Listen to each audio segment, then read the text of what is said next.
Pues muy buenas tardes, bueno, o buenas noches o buenos días si están ustedes viéndolo en diferido, que de hecho los últimos directos desde Abacip pues han tenido muy buena acogida en directo, pero sobre todo después, a esas personas que no han podido vernos a la hora concreta y que pues a través del enlace de Facebook, el enlace de YouTube, pues nos han podido ver. Así que desde aquí ya les damos las gracias. Hoy es el último Abacip. Hemos recibido una oleada de peticiones pues a través del Instagram, de Facebook, diciendo que por qué el último, que querían más, que querían más. Pues esto responde al origen de los directos y es algo que antes de presentar al ilustre invitado que tenemos hoy y que además tiene una boina muy significativa a sus espaldas, es algo que María Barrios, como gran comunicadora, como vicepresidenta de Abacip, pues quiere en directo aclarar a todos esas personas, ¿no?, que nos habéis estado acompañando. María, ¿por qué este es el último cuando hay tanta gente que quiere que haya más? Pues Pep, es el último porque los live de Abacip nacieron con el espíritu de acompañarnos a todos durante el tiempo que duró el confinamiento. Lo alargamos un poquito más porque nuestra finalidad al final es formar e informar y bueno, pues todo llega a su fin, Pep. Hoy has empezado el live con Mozart y lo vamos a acabar con mucha tristeza, no algo tan alegre como Mozart, sino con mucha tristeza porque es el último. Pero oye, todo acaba y lo bueno es que ha acabado con más de 30.000 personas que nos han seguido en algún momento en estos live, nos han acompañado y acaba con muchos amigos que hemos dejado en el camino o los hemos incorporado y acaba con unos programas muy interesantes, Pep, como tú también sabes, claro. De hecho, hoy es una hora diferente a la habitual, las 5 de la tarde, por eso pues no todas las personas que nos acompañáis podéis estar con nosotros y no lo hacemos a las 10 o a las 8, a las 10 no, a las 8 que es la hora habitual, porque lo que queremos y lo que os pedimos es que por favor contribuyáis allá donde estéis a esa hostelería y ese comercio tan machacado por la normativa, por la situación y a veces por la insensatez de ciertos gobiernos. Así que os pedimos, por favor, que esta noche, como no nos podéis escuchar, salgáis a las calles y gastéis vuestro dinero en la hostelería y el comercio. Con las medidas de precaución y, por supuesto, siguiendo con la mascarilla y siguiendo con las distancias. Por Dios, que el virus no se ha ido, pero sí, por favor, a consumir y a levantar España, que está muy tocada.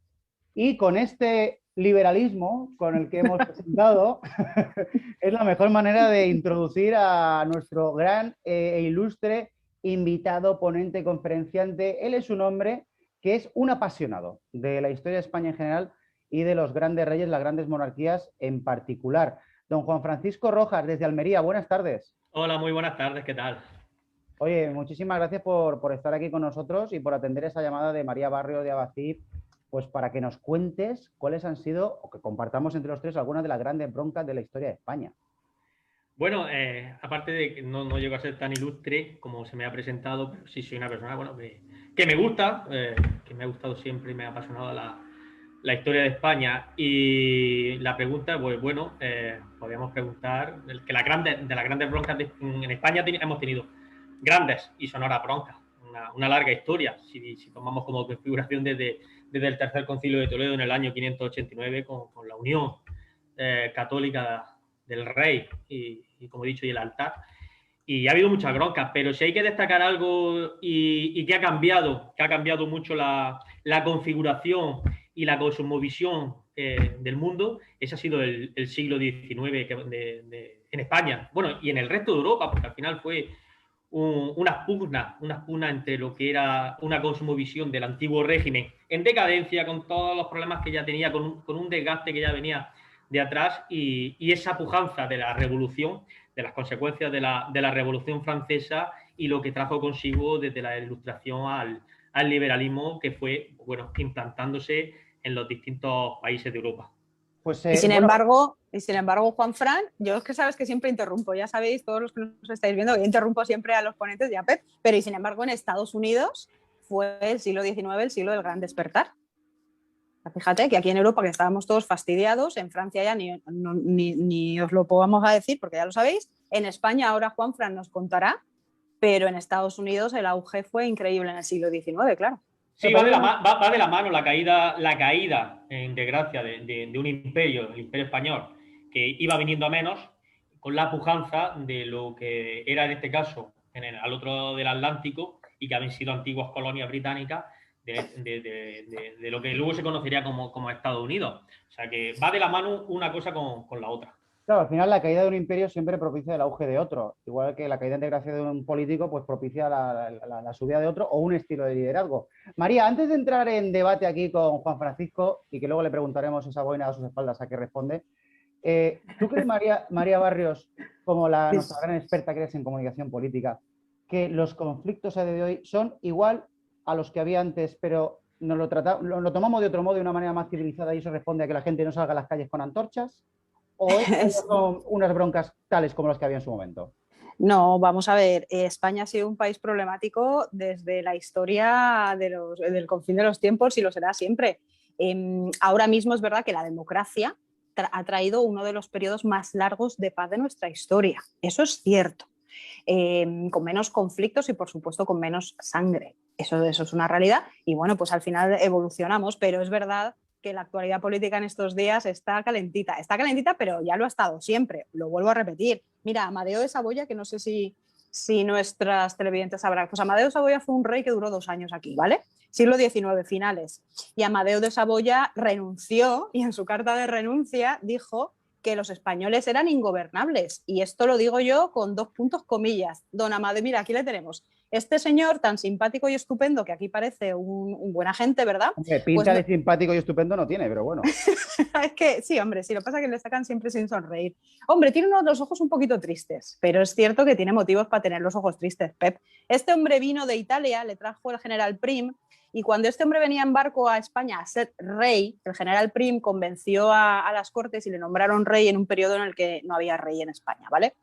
¿Y qué pasó? Pues que 1860 y largos, pues que estaba llegando en barco a las costas españolas y esa persona que le había convencido y había montado un pollo increíble para que este hombre fuera rey, se murió. Bueno, se murió no, le asesinaron. Al general Prim le matan, este hombre llega aquí y ya empieza mal porque su máximo valedor no estaba y los monárquicos le odiaban, los republicanos no le podían ni ver. La Iglesia Católica, que dices, bueno, pues a lo mejor la Iglesia Católica le apoyaba, pues no, porque a su padre que fue Víctor Manuel de Italia, la Iglesia lo había excomulgado y el pueblo no lo podía ni ver. Aguantó 2 años de broncas diarias, pues el pobre hombre, ya te digo, tiene los ojos tristes y con motivo. Aguantó 2 años y se largó de España abdicando y con una carta donde decía, los españoles sois ingobernables, y os voy a leer un párrafo con lo que acaba la carta, que decía, todos los males de esta nación se perpetuarán siempre porque el gran mal de España son los españoles. Toma ya. El gran mal de España son los españoles. Tal cual. Juan Francisco, ¿tú qué opinas de esto? ¿Somos los españoles el gran mal de España?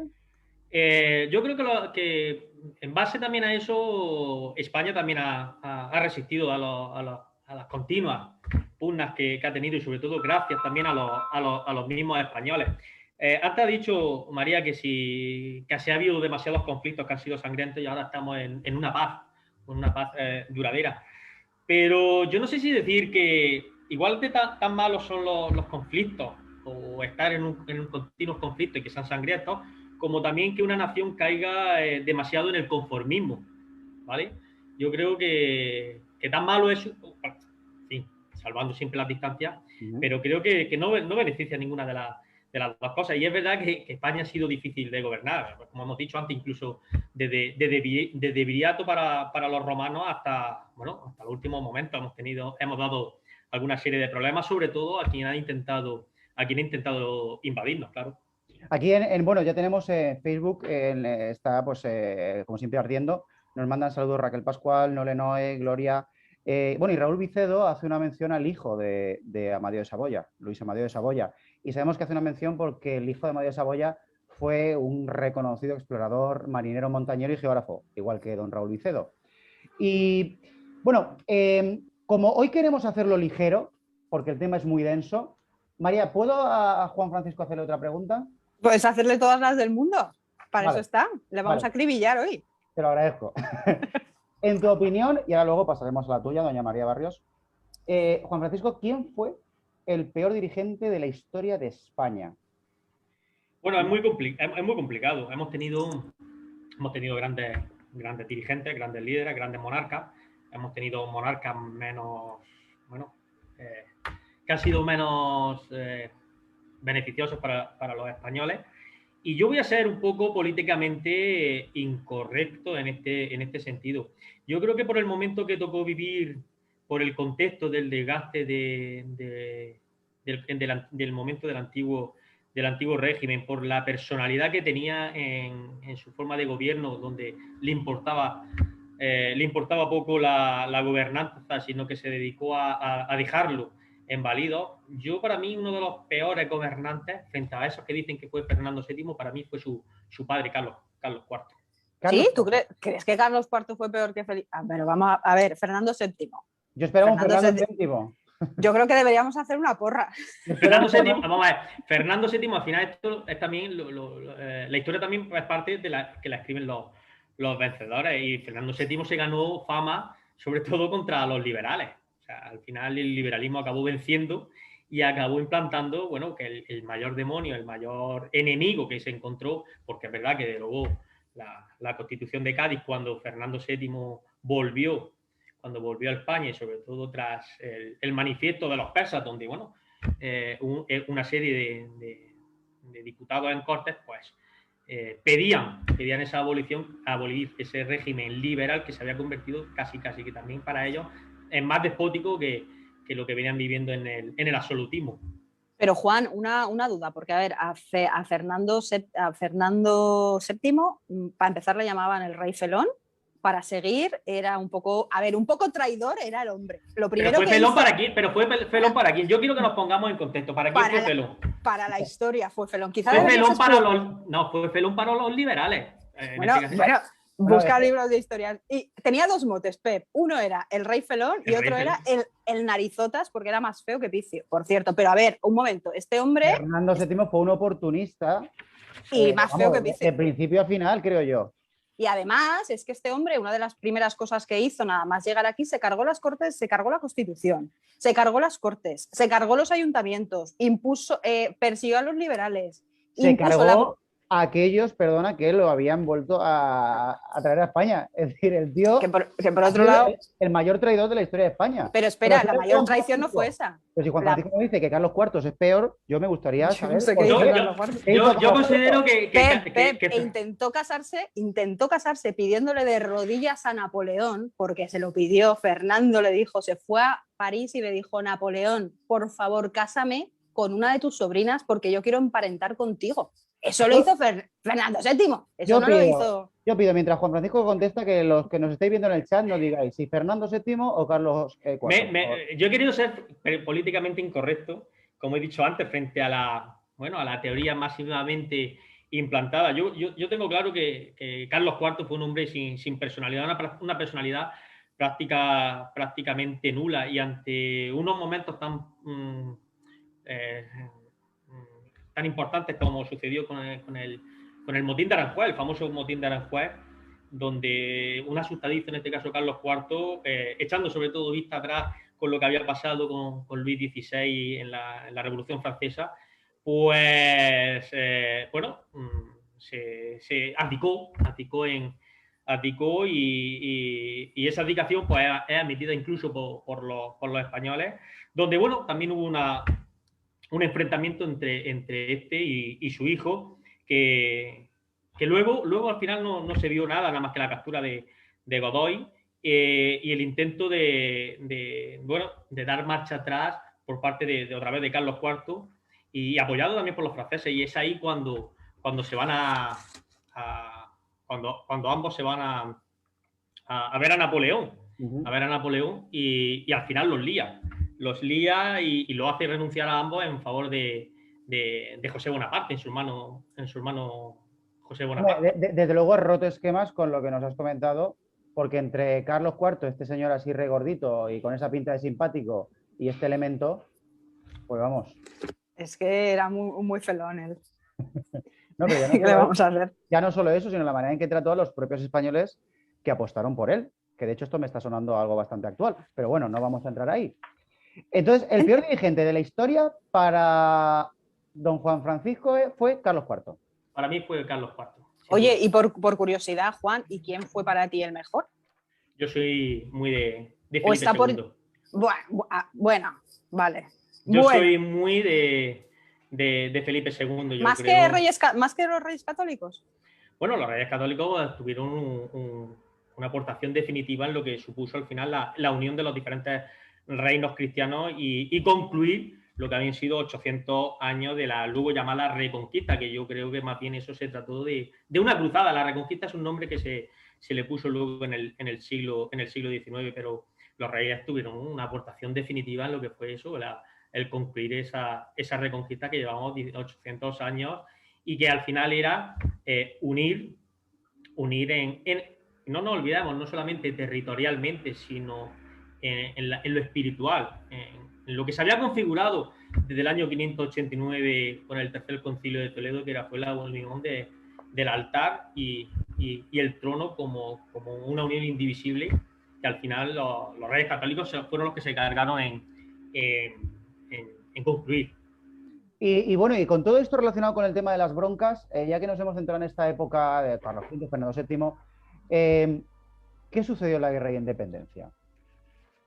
Bueno, pues, como te he dicho... Hablando a nivel de bronca, o sea, a lo que estamos hablando, no qué sucedió, todos sabemos lo que sucedió. Como he dicho antes, el siglo XIX está marcado por los enfrentamientos entre dos conceptos y entre dos cosmovisiones del mundo. Por un lado era el antiguo régimen, la cosmovisión del antiguo régimen, y por otro lado era lo derivado de la Revolución Francesa, que era, bueno, pues venido de la idea de la Ilustración y la Revolución. Y durante el siglo XIX pues se plasmó en la Guerra de la Independencia, en la guerra realista de 1822. Y luego, como consecuencia de ello, fueron las guerras carlistas, las 3 guerras carlistas, aunque, bueno, más bien son 2. Entre medio tenemos una que se le llama la Segunda Guerra Carlista, que es la llamada Guerra de los Matiners, en Cataluña, que está más localizada en Cataluña. Y como he dicho, pues en base a esto, en base a todo esto nos encontramos, por ejemplo, en 1807, donde Godoy pues, es nombrado por Carlos IV secretario de Estado y generalísimo de los ejércitos.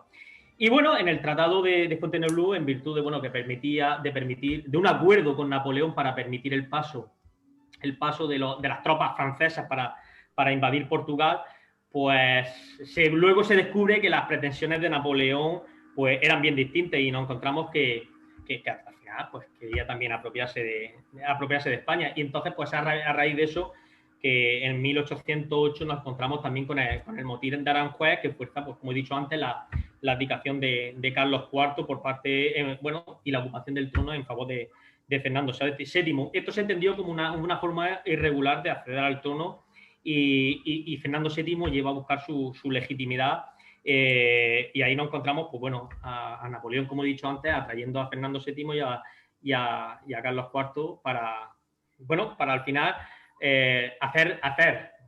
abdicar a los dos en favor de su hermano José en Bayona. Claro, de hecho, esto, ya os digo, es que me está resultando tan familiar y perdonar. El hecho de que uno, por sus propios intereses, busque al contrario para llegar a un acuerdo y en cuanto lo tiene y puede, cambia, bueno, no es que cambie, es decir, lo deja a su suerte y dice que él es que nunca quiso nada con este señor. Claro, Pep, si es que si quieres conocer tu futuro tendrás que analizar el pasado, siempre se ha dicho. Sí. Y bueno, es aquí cuando a consecuencia de todo esto, pues bueno, está ya en Madrid el 2 de mayo, que no fue otra cosa sino un levantamiento popular del pueblo, que al final el pueblo llegó a estar por encima de sus gobernantes. Y aunque es verdad que fue repelido con saña en un primer momento, este ejemplo pues se extendió muy rápidamente en el resto del país y bueno, pues se inicia la guerra contra Napoleón, pues que no fue solamente una guerra política, sino una guerra de carácter patriótico nacional, ya que el pueblo en su conjunto fue partícipe de ella, y aunque parecía que todo esto iba a ser en favor del ejército napoleónico porque estaba mejor dotado en cuanto a número, la preparación de sus cuadros, pues al final se vio que con derrotas como la de Bailén en 1808, pues hizo que cambiara pronto el curso de la guerra, que no concluiría hasta 1814 con el regreso de Fernando VII, el deseado. Bueno, el deseado, que no hizo gala a su nombre porque fue una de las peores cosas que le ha pasado a España. Eso es, eso es. Bueno, Según yo. yo estoy de acuerdo contigo, María. Es decir, y bueno, tenemos varias intervenciones en el chat, pero están relacionadas con otros asuntos. Entonces, si os parece, tanto a Gloria Streets como a Norenoe y al resto, deciros que ahora enseguida entramos, pero vamos a seguir con esto porque es sumamente interesante. El deseado, que cuando llegó y tuvo lo que quiso, a todos aquellos que le acompañaron, les dijo hasta luego, Lucas, o al paredón, ¿no? Directamente. Sí, más bien al paredón. Pero bueno, al final yo creo que hay que estudiarlo esto desde el concepto de, como he dicho, del manifiesto de los persas. Pero Juan, que no tiene defensa posible. O sea, Fernando VII no tiene yo no estoy haciendo una defensa cerrada de fue un Fernando VII. traidor a España. Pero vuelvo a decir, no fue un traidor a España, fue un traidor a una determinada parte de élite, incluso eran élites, eran parte de la élite ilustrada, incluso aristocrática de España, que en este caso pues venían influenciados por las tendencias francesas de la Revolución y bueno, Fernando VII no hizo otra cosa nada más que abolirla y volver a la situación. Pero es que lo dices como si hubiera no, pero vamos a ver, es que al fin y al cabo lo que eran las ideas extranjerizantes, que era como se llamaba, no eran mayormente seguidas por el pueblo, sino eran mayormente seguidas por una élite financiera, una élite aristocrática. Pero fue la élite también, Juan, que propició ese regreso de Fernando VII. Pero esa propia élite, esos afrancesados, fueron los que estaban a favor de Fernando VII y los que propiciaron su regreso. Es decir, es como si tú ahora coges y a tus votantes pues les pegas un tiro a cada uno. Hombre. Básicamente. Hombre, te has pasado un poco, pero sí. No me he pasado. Al revés. Aquellos que han luchado por ti y han matado a otras personas por ti, cuando tú ya llegas los fusilas. Claro, pero a ver, también hay que hacer cuando hablamos de historia y sobre todo de historia política... Oye, a ver si nos va a denunciar algún familiar de Fernando VII, ¿eh? Espérate que nos salga... Bueno, a lo mejor algún carlista entra en directo. Cuando hacemos un análisis de la historia, y más de la historia política, es muy difícil extrapolarla al día de hoy. Claro, porque a mí hoy, por ejemplo, me ha pasado que tú has dicho, es como si ahora a los votantes les pegamos un tiro y a mí eso me sorprende. Claro, en aquella época no era tan sorprendente. Al final era un rey que quería ser un rey absolutista y que no quería ni cortes, ni quería ayuntamientos, ni quería diputaciones, de hecho se las cargó. Pero yo creo, Juan y Pep, que lo más conflictivo de este hombre también fue cuando murió. Y se lió parda otra vez en España, ¿no? ¿Qué pasó ahí con su sucesión? Bueno, pues ahí nos encontramos también con el tema de la pragmática sanción, donde, bueno, nos encontramos en un momento también que Fernando VII, tras diversos matrimonios, pues no se encontraba sin descendencia y ante la posibilidad de no tenerla o tener una descendencia femenina, bueno, estaba vigente la ley sálica. No era una ley sálica como tal, sino se podía considerar como una ley semisálica que venía implantada del régimen borbónico desde Felipe V. ¿Qué hizo Fernando VII? Pues nada más que promulgar una ley que ya se había aprobado en 1789 por Carlos IV.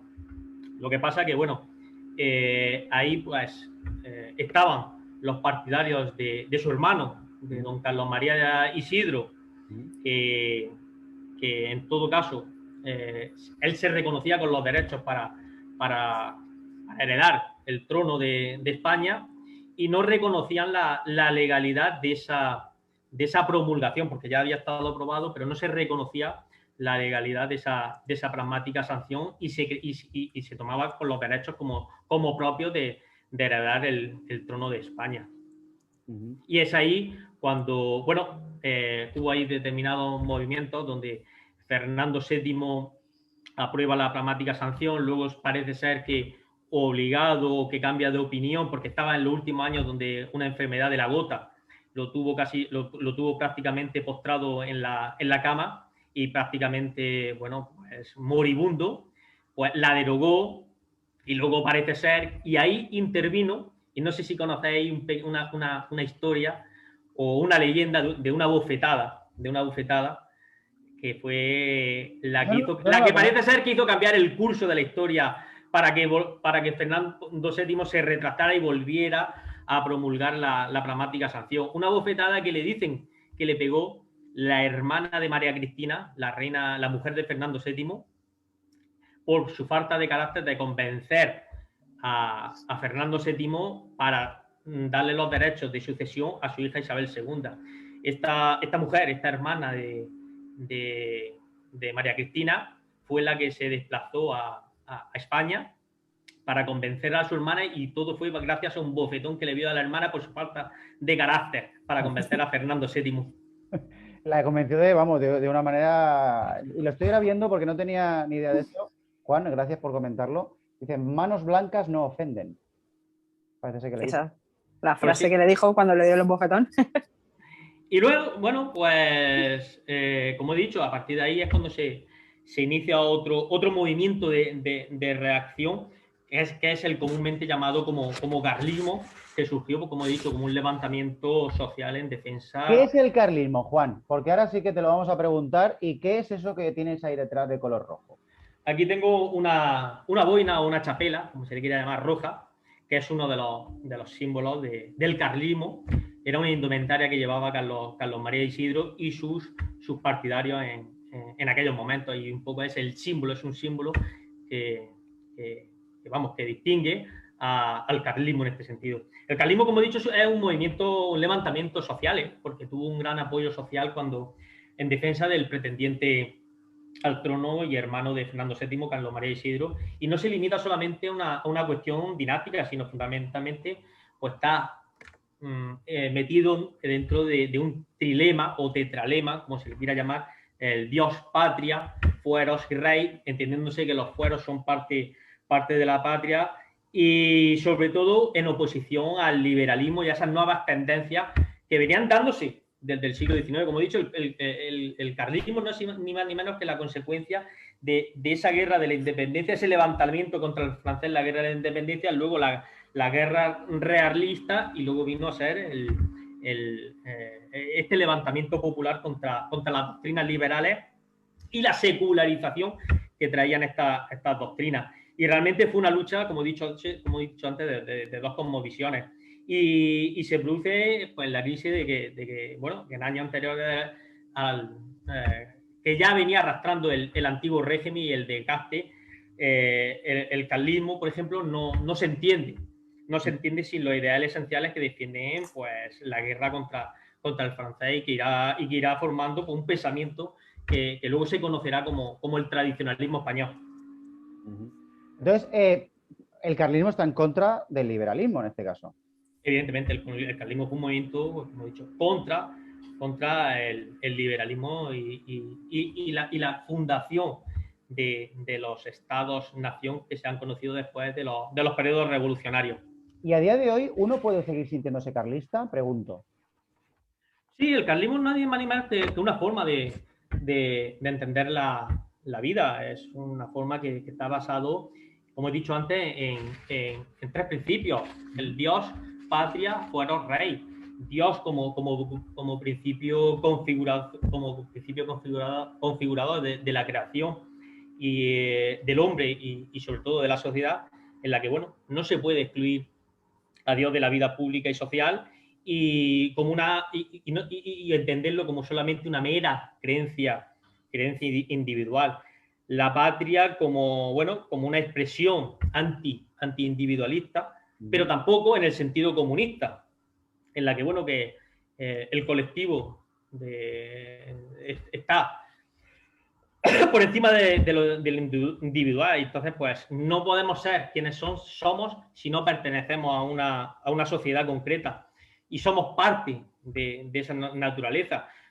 Por poner autores contra esta forma de entenderlo, Rousseau y la modernidad, donde niega que el hombre sea social por naturaleza. El hombre necesita ser social e integrarse en una comunidad por naturaleza. Luego tenemos el concepto de los fueros, que va vinculado a la idea de la patria. Y se añade posterior, ¿no? Porque en este caso, en esa comunión, por lo que has comentado, esa comunión católico-monárquica, la parte del fuero viene luego. No, la patria, el concepto del fuero va unido en distintas... no va separado al concepto de la patria, es algo que viene vinculado a la idea de patria, y es aceptar ese principio de subsidiariedad, en la que, se reconocen en la historia, pues, durante la historia de la formación de España, pues las soberanías naturales y que no puede, bueno, reducir esa soberanía meramente a una suma aritmética de voluntades de los individuos del 50+1, conocido como la soberanía nacional, y que tiene capacidad, pues bueno, para determinar en un momento determinado, esa soberanía nacional, para determinar qué es lo bueno y qué es lo menos bueno. Son reconocer sociedades que se han ido desarrollando a través de los tiempos en los distintos reinos cristianos y que son cuerpos sociales en los diferentes reinos cristianos, pero con una idea común de patria. Eso es lo que se reconoce como fuera, es reconocer realidades que se han ido desarrollando, pues, con su estructura jurídica, económica, y que la llegada de la Revolución Francesa, pero también los últimos momentos del antiguo régimen con el absolutismo. Ojo, yo diferenciaría de lo que ha sido el absolutismo a lo que ha sido la monarquía tradicional en España. Claro, porque en este punto, perdona Juan, habrá quien puede llegar a pensar que el carlismo se acerca mucho al absolutismo. Bueno, añadir simplemente a todos los que estéis interviniendo en el chat que hay muchas preguntas, pero si os parece vamos a centrarnos un poco en este tema y ahora sí que destaco por aquí, si me permitís. Yo quisiera, bueno, si quieres. No, simplemente destaco para que vayáis pensando, porque Gloria Stritch nos dice que algún libro donde se recojan broncas que hubo en la historia. Y Cecilio González añade la santa tradición. Efectivamente, es exactamente la santa tradición. De hecho, está recogida en una de en la canción que distingue al carlismo, que es el Oriamendi. Y como he dicho antes, yo quisiera distinguir entre el carlismo, entre lo que el carlismo reconoce como monarquía, o lo que ha reconocido con la monarquía hispánica, y el absolutismo. Yo creo que, usando los términos antiguos, no es lo mismo la monarquía absoluta que el absolutismo monárquico, que es propio, pues, del Estado moderno, sobre todo surgido tras la paz de Westfalia en el año 1648, y que, según los ideólogos tradicionalistas españoles, está contra la cristiandad y tiene, pues, un repunte con el despotismo ilustrado. Perdona, no, porque vamos, esto que acabo de decir me ha roto muchos esquemas. Hago aquí la voz de decir, la monarquía absoluta y el absolutismo monárquico, claro, tienen esas diferencias que acabas de decir. Efectivamente. Pero, no, es que vamos, ya te digo, acabo ahora mismo de todos los libros de historia hasta, claro, y entiendo que lo simplifican, los voy a quemar. Porque claro, uno asocia el absolutismo monárquico con una acción monárquica absolutista, pero toca decir que no. Mira, los autores tradicionalistas aquí en España, sobre todo los de España, entienden que el Estado absolutista tiene sobre todo tintes anticatólicos. No olvidemos que el tradicionalismo español va unido indivisiblemente a la catolicidad de España. Y ellos achacan al Estado absolutista, que es verdad que se fueron convirtiendo en los últimos compases del antiguo régimen. El antiguo régimen era ya una sociedad desgastada y que necesitaba renovarse.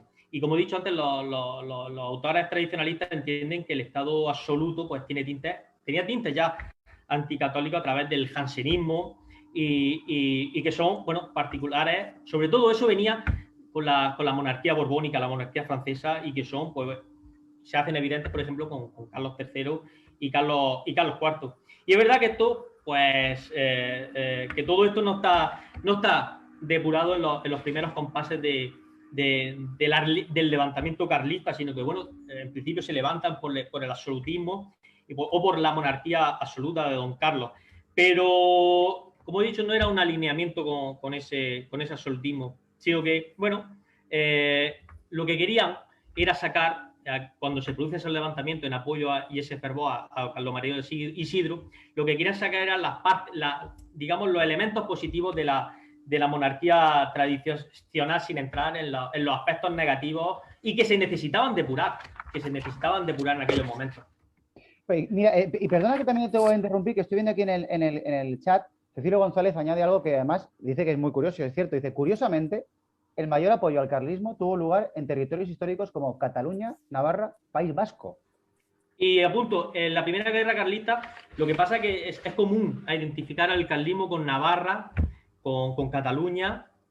También tenemos el maestrazgo. Pero es que también en la primera guerra carlista, Castilla fue netamente carlista. En la primera guerra carlista, Castilla se levantó en favor de Carlos María Isidro.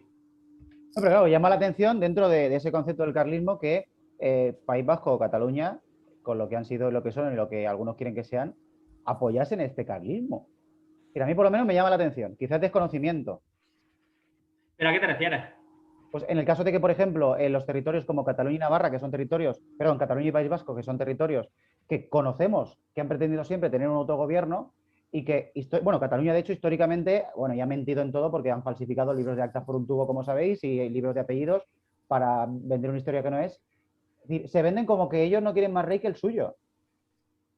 Y en este caso, ¿qué tipo de monarquía absolutista querían apoyar siendo carlistas? ¿Una propia? No. Ellos se levantaron todos en favor de Por Carlos eso digo María que llama mucho la atención, como comenta Cecilio, y mirad, y Gloria añade, que tenía entendido que los partidarios de Carlos María Isidro encarnaban la esencia del absolutismo. Los que defendían a Isabel son los que abogaban por la monarquía constitucional. Esto sí que es así. Yo quería distinguir en aquel momento del antiguo régimen, había como una especie, como tres facciones, como tres fracciones que se hacía necesario una reacción, pero sobre todo frente a la agresión que estaba sufriendo la tradición que lo representaba el liberalismo, que aunque estaba ya pues, de una forma en crisis o contaminada, pero que creían que era rescatable. Y en aquel momento pues se podían dividir entre los renovadores dentro del antiguo régimen, los conservadores del antiguo régimen y luego los innovadores. Dentro de los renovadores, que eran los que se podía identificar lo que fue el carlismo, que buscaba pues eso, la depuración de ese antiguo régimen que lo consideraban desgastado y que había derivado en el absolutismo, y lo que querían defender es la recuperación de la monarquía tradicional. Para que entendáis bien, frente al absolutismo, los tradicionalistas siempre han entendido que los fueros eran el mejor contrapeso contra el despotismo de cualquier rey. El rey estaba limitado por arriba, por un lado, por la ley divina, por la ley natural, y por otro lado, por debajo, con el pueblo, por los fueros, que eran los derechos adquiridos durante las generaciones en los diferentes territorios. Un rey, para tener que legitimarse en aquel momento, tenía que jurar los fueros. Estoy aquí, vamos, el chat está ardiendo y de verdad, Juan, a mí me está sorprendiendo porque tenemos mucho apasionado del carlismo en este caso. Lo que es un milagro es que el carlismo, después de casi 200 años, esté todavía vivo. O sea, por eso te he preguntado si a día de hoy era posible seguir sintiéndose carlista. Es muy posible, si todo esto es, como yo digo, es una forma de vida. El carlismo no es una ideología, sino es una forma de vida y una forma de comprender lo que ha sido España. Y yo entiendo también o el tradicionalismo, que el día que desaparezca el carlismo, podría peligrar o podría desaparecer lo que ha sido el concepto tradicional de España desde su configuración. Por tanto, cualquier persona, te voy a hablar desde el desconocimiento total, cualquier persona que nos sintamos monárquicos, tenemos parte de carlista en este caso. Podrías tenerla. Sobre todo conociendo. Yo creo que esto personalmente, el carlismo es un gran desconocido para la sociedad en general. Yo creo que todos los que han estudiado, y me incluyo yo mismo, en nuestra edad juvenil en la educación, se nos ha dado muy de pasada las épocas del tradicionalismo, del carlismo y lo que ha representado. Se ha representado como cuatro desnortados que se levantaron por defender un régimen despótico o absolutista, pero todo lo que significa y todo lo que comprende detrás de ello, que es la tradición española, yo creo que bueno, pues mucha gente lo acaba descubriendo, y sobre todo lo que a mí me sorprende, y lo puedo comprobar en diferentes tertulias y charlas y con gente que lo desconocía, es que la gente acaba viendo y deslumbrándose por lo que ha significado el carlismo. No diciendo, no ya abrazándolo, no quiero decir ya ni que lo abracen, pero sí cuando lo descubren, no sé, como que uno se le abre una nueva etapa. Yo no hace tanto tiempo que descubrí el carlismo. por ejemplo, lo que ha significado para la historia de España. María, ¿tú te consideras carlista a tenor de lo que estamos aquí comentando? Yo creo en Dios y en lo demás solo confío. Yo quería hacer una pregunta a Juan, y es que con el tema del carlismo, claro, porque ahora en España somos una monarquía parlamentaria, pero tenemos a un Borbón. Entonces, claro, los carlistas y los Borbones... Vamos a ver, Borbón era también Carlos María Isidro, hermano de Fernando VII. Claro, vale, he planteado mal la pregunta. Me refería, lo que quería decir es que en la línea si Carlos María hubiera llegado al poder, no tendríamos ahora a Felipe. Evidentemente, hubiera seguido otra línea. Se considera la línea, en este caso, la línea alfonsina. Los carlistas la pueden considerar como una línea usurpadora porque carecía de los derechos en su momento para acceder al trono. Pero también es verdad, y esto hay que decirlo, en las monarquías, según entendido por el concepto tradicional, hay dos formas de legitimarse: la legitimación de origen y la legitimación de ejercicio. Legitimación de origen es la que te viene por derecho, porque tu línea sucesoria es la que te corresponde y tienes derechos sucesorios para acceder al trono, pero luego está la de ejercicio, y puede tener legitimidad de origen, pero en el ejercicio del reinado puedes perderla si no cumples con lo que son la doctrina para la que se configura la monarquía católica. Interesante, desde luego, vamos, yo estoy descubriendo que yo creo, vamos, pues esa definición soy carlista ahora mismo. Eres carlista, pero te falta la boina. Somos todos carlistas. España. Abacip es carlista a partir de ahora mismo. Una duda que tengo también, por curiosidad, Juan y Pep. A ver, Pep, esta también va para ti. ¿Borbones o Austrias? ¿Qué elegís? Porque a mí personalmente me parece que los grandes reyes, oye, y yo no quiero meterme yo ahora con Felipe ni muchísimo menos, pero los grandes reyes que ha dado la historia de España han sido Austrias. Eso es ya otro tema distinto, pero que yo en este caso fueron dos conceptos también muy distintos, y ahí tenemos lo que supuso en su momento otra de las grandes guerras que hemos tenido civiles, la guerra de sucesión de 1700 con la muerte de Carlos II. Y es igual, fueron dos conceptos también de la idea de España. La austracista, que era mucho más, vamos a decirlo en el término moderno, de organización descentralizada, con el reconocimiento de los distintos fueros, las distintas leyes y derechos de los territorios, frente a el concepto borbónico de la Francia más centralista y digamos, pues eso, tenemos el ejemplo cuando Felipe V llega como rey de España y lo primero que hace es suprimir los derechos de nueva planta, que eran derechos reconocidos para los territorios del reino de la corona de Aragón. Entonces, si me pones a elegir, hay mucha gente, y esto me hace mucha gracia en política, que se llaman defensores de los Austrias y luego se declaran políticamente como muy centralistas. Y si conocieran que realmente los Austrias eran, en el concepto político, mucho más centralistas y reconocimiento de los distintos reyes de la península, no sé, a lo mejor entrarían en alguna crisis en alguna crisis existencial. Yo en mi caso, los Habsburgo-Austria, yo me declaro borbónico porque es que es lo que he vivido.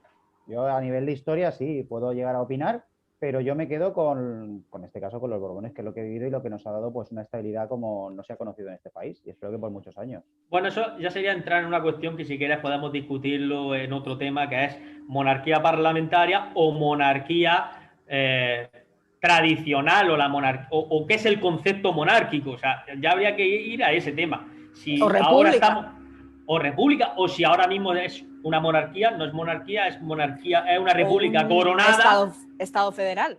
Una república coronada, está muy bien. Es que primero tendríamos que discutir el concepto monárquico. ¿Qué es el concepto monárquico y si hoy estamos viviendo bajo una monarquía o no es una monarquía? O una república coronada, como la han llamado otros. Y por acabar ya el tema carlista, porque, bueno, llevamos casi, no sé cuánto tiempo llevamos, casi 3/4 de hora con este tema apasionante y teníamos mucho más ahí, que no sé si nos va a dar tiempo. Sí que Cecilio nos pide que no te puedes ir, Juan, no podemos cerrar este carlismo sin hablar de los sucesos de Montejurra. Vale, Montejurra era el llamado monte sagrado para los carlistas, donde se reunían en romería cada año, donde acudían cada año para reunirse, y donde, bueno, hubo unos hechos en el año 76, bueno, que acabaron con muertes. Y es porque sucedió ahí una serie de enfrentamientos entre lo que vamos a llamarle diferentes derivaciones, porque es verdad que el carlismo, después de la tercera guerra carlista, se diseminó, unos se integraron más en el sistema, otros se fueron a su casa, pero es verdad que volvió a revitalizarse en la llamada guerra civil, donde se unieron o se volvieron a organizar los llamados requetés, porque vieron peligrar. El carlismo, para que lo entendáis, se le ha llamado siempre como el Guadiana político.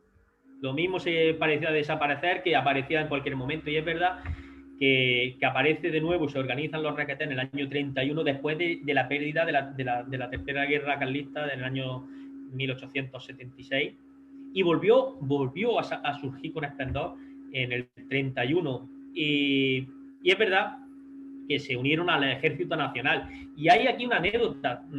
¿Sabéis vosotros que los requetés no salían o no se unían a los llamados nacionales o al levantamiento si no salían estos con la bandera roja igualda? O sea, el levantamiento de los nacionales se iba a producir bajo la defensa de la República. O sea, esto sería también otra cosa a discutir contra aquellos que dicen que fue el levantamiento contra la República. Realmente el levantamiento fue en defensa de la República, y los requetés no se levantaban en favor de la República. Ellos decían que por una república no se levantaban, y no salían con la bandera tricolor, y fue gracias a ellos sobre la que se levantaron con la regia igualdad. Bueno, como he dicho, ellos creían que una vez... Esto da para un programa todavía mucho más interesante. Esto da para un programa muchísimo mayor.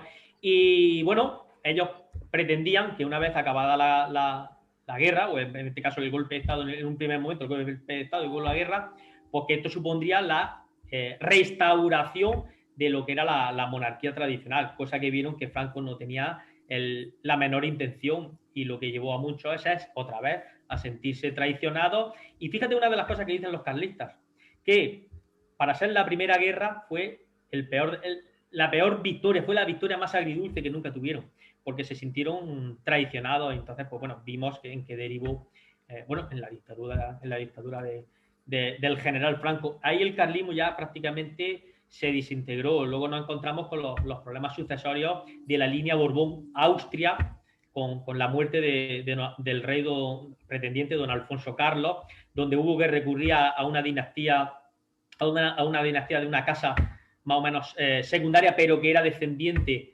directamente de Felipe V, como era la casa de Borbón-Parma.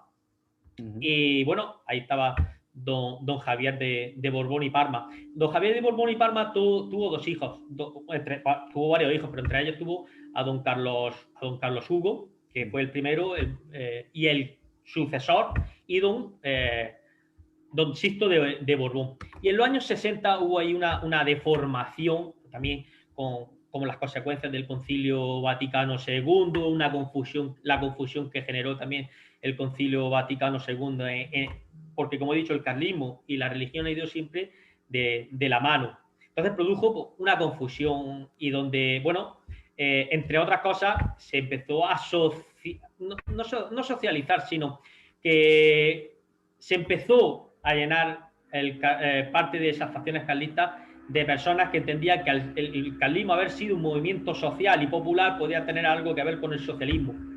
Y don Carlos Hugo, al ver que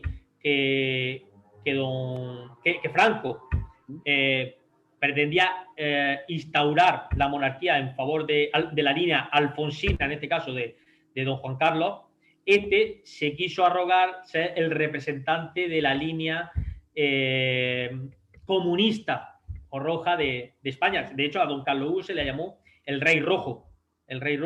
Pero eso supuso para muchos carlistas la traición a lo que era las tesis carlistas. O sea, La tradición...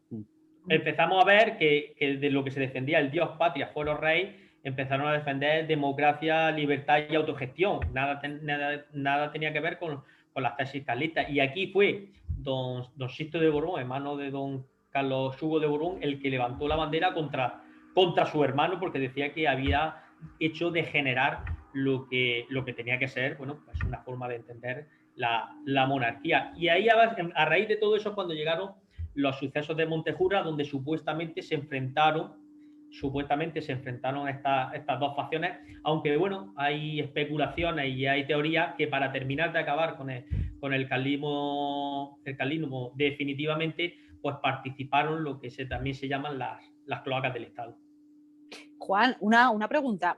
¿Cuál era la relación primogenia, porque ya vemos cómo acaba, pero la inicial del carlismo con Franco?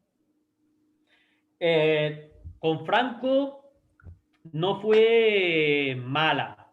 No fue mala en los inicios de la... O sea, los requetés participaron, fueron, digamos, la avanzadilla del ejército del norte cuando salieron de Navarra. O sea, que fue buena.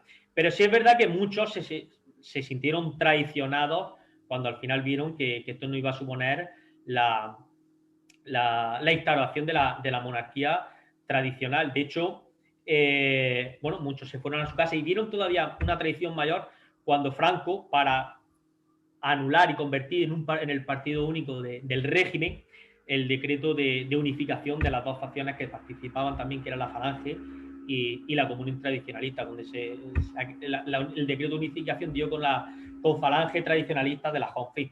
Todo aquello, muchos carlistas aquellos no lo querían, no quisieron esa unificación con el falangismo, porque eran como unir el agua y el aceite, y renunciaron y digamos que llegaron a no tratar con Franco. De hecho, Franco, a don Sixto de Borbón, en cuanto descubrió que don Sixto de Borbón se alistó a la legión para hacer la mili en la legión, cuando lo descubrieron, lo expulsaron. Por eso puede ser, pregunto desde la ignorancia, por eso puede ser que en cierto pozo colectivo, mucha gente no, pero alguna gente piense que Falange y carlismo tienen algún tipo de relación. Yo eso sí que lo he escuchado y la verdad es que no sabía de dónde venía. Pero es verdad que lo dábamos un poco como por sentado. Falangista, sí. Carlista, iban un poco de la mano y claro, no tienen nada que ver. No, eso ya te digo que viene del decreto de unificación en el año 37, cosa de Franco, que bueno, pero necesitaba la creación de un partido del régimen para darle cuerpo político a lo que era el régimen de Franco. Y entonces lo que hizo fue supuestamente unir, porque, vuelvo a decir, falangistas, otros sí se unieron y recogieron la unificación como algo bueno, pero la gran mayoría, sobre todo de carlistas, no lo quisieron y se fueron para su casa. Y Juan, perdona que te pregunte, pero una cuestión más. No sé si a lo mejor estoy diciendo una barbaridad, pero ¿existió alguna vez alguna posibilidad? Porque al final Franco fue el que instauró, entre comillas, la monarquía en España. Eso vino así de la mano de él. La línea alfonsina, sí. Sí. Tardó unos cuantos años. Tardó unos cuantos años, pero existió la posibilidad. Pero ahí también existiría la discusión de si es de una instauración o una restauración. Bueno, vale, ven, lo que quieras. Si yo lo que voy es que existió alguna vez la posibilidad que en vez de instaurar o restaurar o imponer o proponer la línea alfonsina se volviera a la línea del carlismo. Pregunto, no. Eso nunca no era una posibilidad real, era un sueño. Vamos, desde la mayor de la ignorancia, y esto es una opinión personal, yo creo que al final Franco francamente no lo tuvo nunca entre sus intenciones. Los consideró necesarios porque es verdad que el carlismo se unió principalmente por la defensa de la religión, no lo olvidemos, porque ellos veían en aquellos hechos anticristianos, en la quema de conventos desde el año 31, una grave amenaza a lo que era España, porque, como he dicho antes, va unido y ligado el carlismo a la religión, y ellos saltaron en la defensa contra el comunismo, pero sobre todo en defensa de la religión. Y Juan, otra pregunta.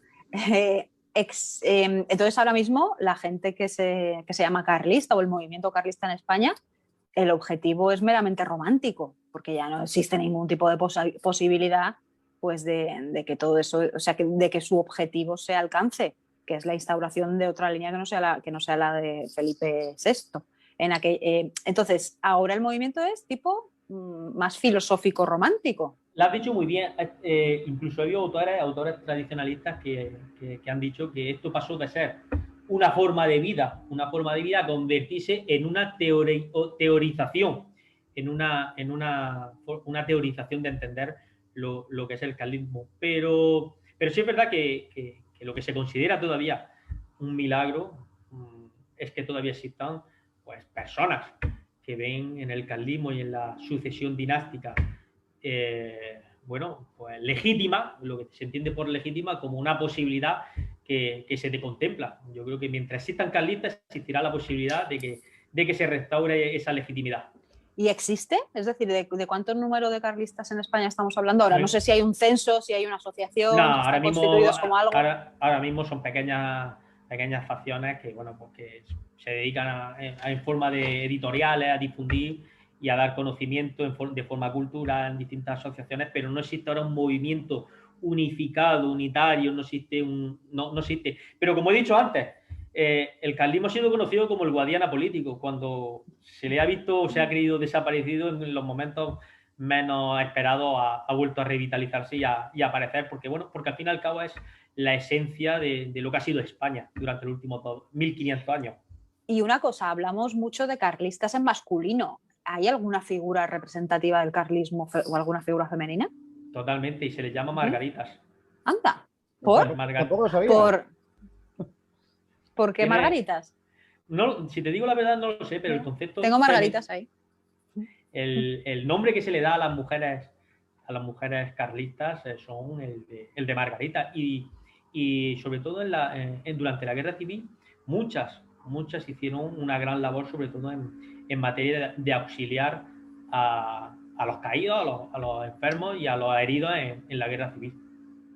Qué curioso. Pep, nos ha pasado como con el tema de los masones, ¿te acuerdas? Que empezamos hablando de un tema muy general y al final nos hemos centrado, en ese caso fueron masonas, en este caso son... Oye, ¿cómo se llevan, por cierto, los masones y los carlistas? ¿Lo sabemos? El agua y el aceite. El agua y el aceite yo creo que casan mejor que... Y con los templarios, ¿qué tal? Lo digo porque en los live de Abacid hay temas recurrentes, por algún motivo que no sabemos. Eran los carlistas, ¿verdad? Eran los masones y los templarios. Ojo, a raíz de la última de esto, los masones, realmente la Gran Logia de España es tradicionalista. Es decir, se cree en la figura del rey, se cree en la fe y en la creencia. Es decir, no sé hasta qué punto será tan diferente del carlismo, ¿eh? Bueno, en este caso porque se cree en el rey que hay. Mira, no hay mira, desde el punto partimos desde el punto de vista de que, como he dicho antes, carlismo o tradicionalismo y religión van de la mano, y desde que la Iglesia Católica tiene condenada a la masonería, evidentemente el carlismo, el tradicionalismo, no puede ver en la masonería como un elemento amigo en el que... ¿La Iglesia tiene condenada a la masonería? Sí. Como sociedad secreta... Pero, escucha, sí, como nosotros estuvimos aquí el otro día disculpa, pero los cargos de los masones no me los sé, al máximo exponente... Alberto era... Alberto. Bueno, era, pues, vamos bueno, y él decía que él era católico, apostólico y romano. Sí, bueno. Pero yo sigo diciendo lo mismo. La Iglesia Católica tiene todavía la condena sobre la masonería, como sociedad secreta que es. En este caso fue Ratzinger el que lo reformuló en este caso. Sí, Ratzinger. Claro, pero es que Ratzinger era todo que no. Pero yo creo que si un día nos sentásemos... La doctrina de la fe, Pep, la doctrina de la fe. Un día, María, tenemos que coger, y nos podemos ir a Almería si queréis, cogemos a carlistas y cogemos a masones, los sentamos y yo te digo... que se pongan de acuerdo. Y que no se levanten hasta eso no quiere decir que tengan puntos en común, sobre todo en un concepto, porque bueno, la masonería tampoco es... entiendo que es un cuerpo unificado, una sola cosa. Existen diferentes ramas de la masonería. Si empezamos a tirar por la rama británica, la rama del Gran Oriente, en fin, es una cosa muy dispersa. Y ahí la masonería francesa es la masonería que es la que Ratzinger condena y con razón. Eso lo decimos así ya. Pero la masonería española es que es masonería tradicionalista. No, no, la masonería está condenada por la Iglesia Puedo entender, católica. puedo Puede entender que hay una masonería con tinte conservador. No, es que la masonería es conservadora. Lo que pasa es que en España se nos ha vendido otra moto diferente y todo esto lo descubrimos la otra vez. De una masonería que no es tal. Pero tú no sabes que el carlismo, el tradicionalismo, no es ni progresista ni conservador. El tradicionalismo entiende el conservadurismo y el progresismo como dos ramas de un mismo tronco, que es el liberalismo, pero a distintas velocidades. El progresismo sirve de avanzadilla, de nuevas aplicaciones, y el conservadurismo es de conservar esa avanzadilla. Yo puedo entender que si la Iglesia ha dicho que no y los carlistas responden ante una jerarquía, el no es no y ya está, eso lo puedo entender. Pero yo te digo que te cogemos a ti, te ponemos con Alberto, igual que estamos descubriendo muchas cosas del carlismo, a lo mejor hay algo que decimos, bueno, vale, porque el jefe, el Papa ha dicho que no. Pero escuchar, la verdad es que... Pero Pep, recojo el guante. Juan Francisco Rojas, ¿tú te sentarías en un debate con un masón? Yo sí. No tenemos de aquí hecho, ningún no, masón. Bueno, de hecho está sentado con ellos. ¿A debatir? Sí. Pues de forma coloquial, en un café, en una charla de café.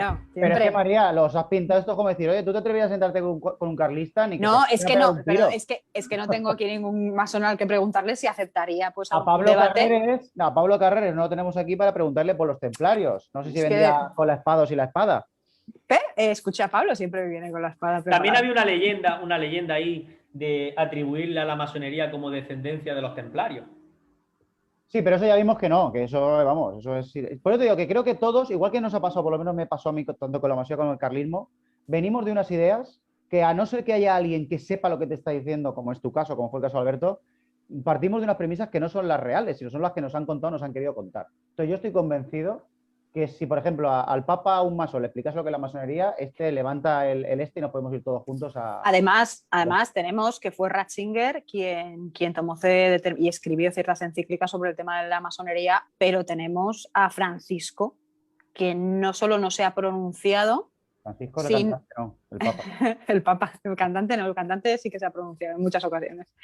Tenemos al Papa jesuita, que sí se ha pronunciado y siempre ha ido en la misma línea del respeto dentro de las creencias de cada uno, y que al final es alcanzar a Dios y cada uno utilice la vía que considere, sabiendo que para él la real y verdadera es pues, el catolicismo.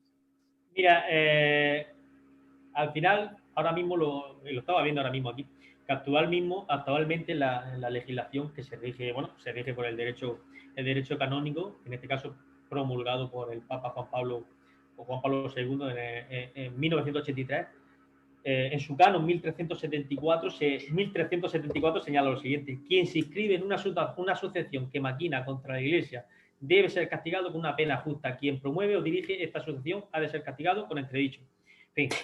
Sí, pero si tú te vas al Tribunal de la Rota y sabes que, y tú te presentas como motivo de excomunión, no es, o como motivo de anulación de un matrimonio, no está que tu cónyuge sea masón y tú no lo supieras, que eso podría, no lo es. Además indica, como he dicho antes, que los principios de la masonería siguen siendo incompatibles con la doctrina de la Iglesia. Sí, yo estoy de acuerdo. Yo te digo que dices, no, pero como me has preguntado si ahora mismo el católico puede ser masón, yo te digo lo que dice. Yo voy a defender a Alberto, y yo creo que los principios de la masonería tradicional de España, que es la británica, la Gran Logia de España. Bueno, en la masonería en España también hay un influjo fuerte del Gran Oriente. Sí, no, que eso es, sí, no hace falta decirlo aquí porque nos censuran. Esta sí que hay que prohibirla, creo yo, lo tengo clarísimo, porque son milicias. No sabemos el resto perdón, María, rápido, no sabemos de lo que estáis hablando. Rápidamente. Si lo podéis explicar. No, yo creo que los principios de la masonería tradicional española no están reñidos con la Iglesia Católica. Eso es lo que yo afirmo a día de hoy. Pero que nos hemos metido en la masonería como el que no quiere la cosa. Hostia, como la otra vez. Siempre aparece. Y de hecho es que estamos ya casi fuera de tiempo y con muchas preguntas que tenemos que hacer aquí. Madre mía, la Virgen carlismo, de Guadalupe. Ha despertado pasiones, ¿no? Sí. Cecilio dice lo que le faltaba a Francisco, al Papa. Juan Gasó, que le mandamos un abrazo, dice que contad con mi espada, con mi arco y con lo que sea. A ver si va a resultar que no está tan muerto como parece. Y bueno, eso y es Gloria... unas pequeñas brasas que están ahí y solo falta que la enciendan. Oye, estamos aquí tendiendo puentes entre carlistas y masones, madre mía. Y Gloria, nada, dice que todo es súper, súper interesante e insiste. ¿Algún libro, Juan, sobre carlismo que pueda recomendarnos, si se te ocurre? Yo podría recomendarle de autores del siglo XX, hay uno muy conocido, conocido, y solamente que te da las bases para conocer el carlismo, que se llama ¿Qué es el carlismo? De Francisco Elías de Tejada. Puedes también conocer autores del siglo XIX como Juan Vázquez de Mella, incluso autores también del siglo XIX, políticos, filósofos y pensadores, que, como he dicho, que es Juan Vázquez de Mella o Juan Donoso Cortés. Tenemos, como he dicho, a Francisco Elías de Tejada, a Rafael Gambra, a actuales como Miguel Ayuso. En fin, hay bastantes autores actuales y anteriores con los que te puedes dar una base para conocer más ampliamente lo que es el carlismo y el tradicionalismo español en general. Pues María, yo creo que podríamos ir cerrando ya, más que nada porque ha sido tan interesante que el resto de temas ahora mismo a mí es que me dan lo mismo. Llevamos una hora y 20 aquí de charreta y yo creo que para ser el último, Juan Francisco y Pep, os agradezco mucho pues que hayáis estado, porque ha sido el broche de oro, la guinda del pastel y uno de los lives más interesantes que hemos tenido, y han sido muchos y han sido muy interesantes los demás, ¿eh? Desde luego, pues aquí daríamos ya, no por cerrado, sino que agradecido de toda esa gente que nos está siguiendo y de la gente que nos va a ver, porque ya sabes que esto luego en YouTube tiene muchas visitas. Y Juan, ¿algo que añadir sobre el carlismo que no quieras que se quede en el tintero? No, si solamente es, pues yo he hecho una pequeña aportación. Esto da para muchos debates, porque como he dicho, te da para conocer los primeros compases del carlismo, la continuación que ha tenido durante el siglo XIX, cómo ha evolucionado y cómo ha perdido influencia en el siglo XX, cómo puede despertar, qué significa. O sea, esto no da para un debate de una hora, da para muchas horas, y podríamos pues seguir hablando, y yo te digo y garantizo que despertaría muchas pasiones y sobre todo muchas ganas de conocer más todavía. Pues muchísimas gracias. Y María, vicepresidenta de Abacip, la creadora de estos directos, te doy las gracias por haber querido contar conmigo, con servidor. A ti, siempre. Las últimas palabras de los directos tienen que ser para ti. Así que lo que tú nos digas, ya cerramos. Yo simplemente querría transmitir a la gente que siempre busque más allá de lo que aparece, que siempre lea, que siempre investigue y que saque sus propias conclusiones, porque al final hay que instruirse, pero también uno tiene que tener pues la capacidad de reflexión propia. Así que, señoras y señores, y con esta música tan carlista de fondo nos despedimos. Muchas gracias, sean ustedes felices y nos veremos cuando nos veamos.